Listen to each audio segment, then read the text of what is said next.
2022 certainly has started off with fantastic games like Elden Ring and more recently Stray. The reality is that the Win600 just doesn't quite have the specs to live up to the requirements demanded by a lot of these games. However, that's not to say one can't enjoy some newer releases on their device. In today's video, we will be examining a few 2022 releases playing on the Win600. These games come from a range of genres and levels of graphical fidelity. Despite all of this, some certainly performed better than others, and it was interesting to look at how far we can push the Win600. So without further ado, grab your favorite beverage. I'm Rob, and this is the Retro Tech Dad channel.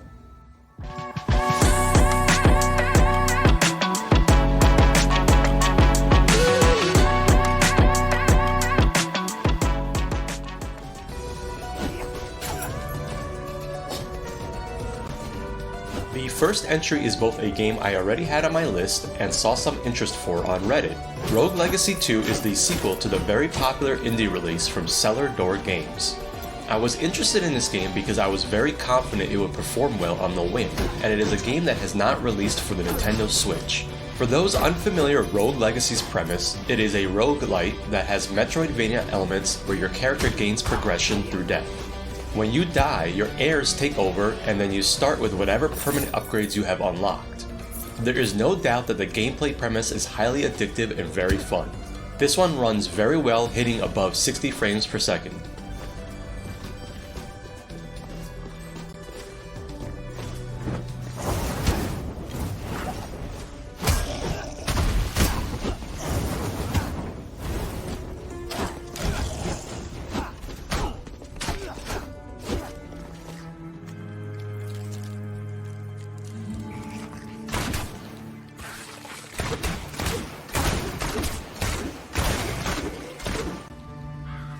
The next game is not without its drama, both for its free-to-play mechanics mixed in with pay-to-win microtransactions. The Diablo mobile game known as Immortal finally released this year to a very mixed reception.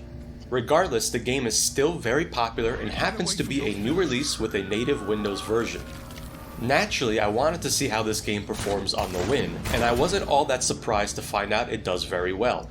Personally, I tend to shy away from free-to-play titles, and this one will probably be no exception with much better choices like Diablo 2 Resurrected available.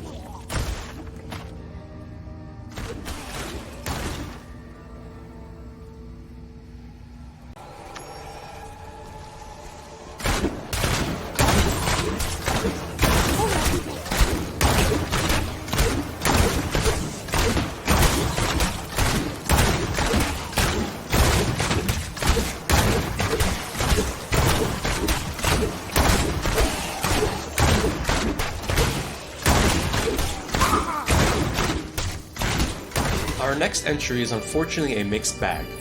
The Klonoa Phantasy Reverie is a collection of Klonoa 1 and Klonoa 2.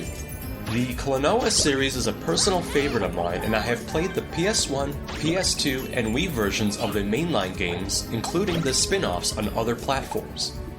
The collection appears to use the Wii version for Klonoa 1, and the second game is based off the PS2 release.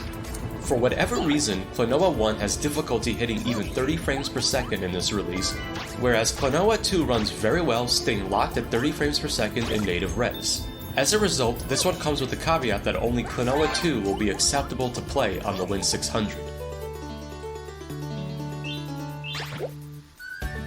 As you can see, performance is just not acceptable to me on the Win600. I have tried tweaking some settings, but I am hoping that with some further work, we can potentially get this to hit 30 frames per second.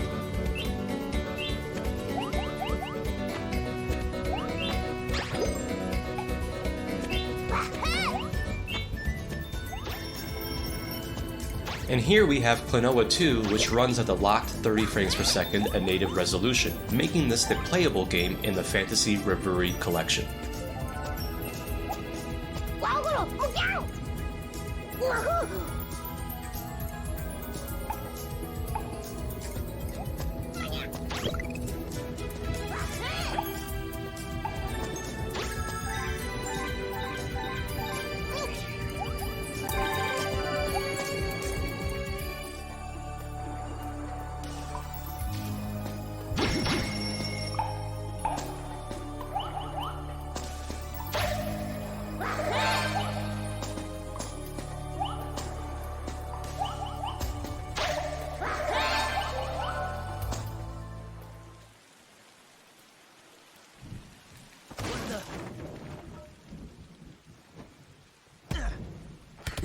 From developer Slowcap and published by the awesome Devolver Digital comes SIFU, a 3D action beat-em-up game.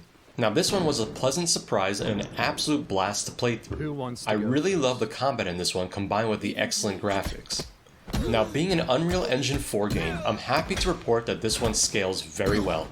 I will make a quick note and say that for whatever reason the usual tools to frame cap did not work. I ended up going with a 40Hz refresh on 720p, which did work to lock it at 40 frames per second. After some tweaking and balancing, I feel like I got this to run decently at native res with the frame cap and adjusted settings. A definite nice surprise for the Win600. Give this one a shot if you like beat 'em up games with style. I thought you said they'd put up a fight. I'm barely breaking a sweat. Don't be so arrogant.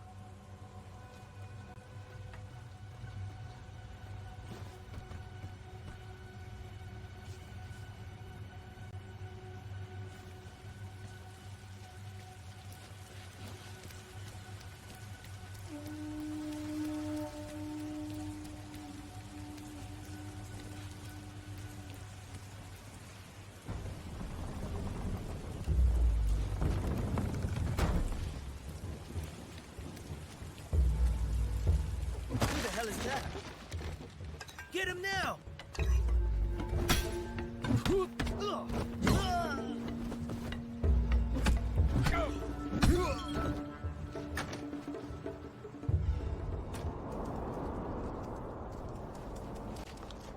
Our last game, and the most recent release, is one that I've been looking forward to playing for quite some time.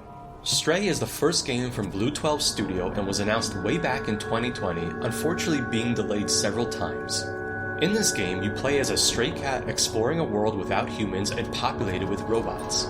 This one is presented as a third-person adventure game, and the developers spent a lot of time studying their own cats to create a unique gameplay experience.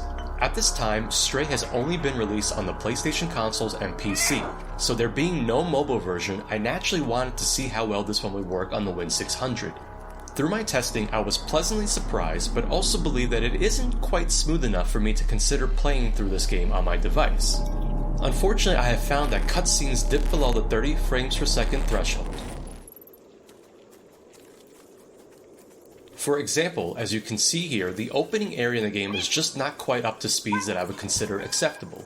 However, this is only a brief part of the game, and once you make it to the walled city, performance is much better, staying mostly consistent at 30 frames per second.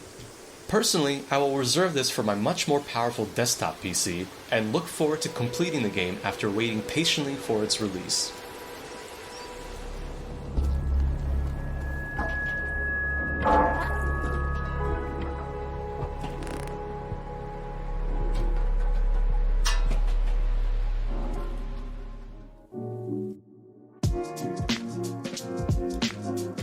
And with that, we've come to the end of today's video. I just want to quickly mention that I covered a few other 2022 releases in my Xbox Game Pass video for the Win600, so if you haven't had a chance to see that, I recommend taking a look. As always, please comment down below as I love interacting with the community. This is the Retro Tech Dad, and thank you so much for watching.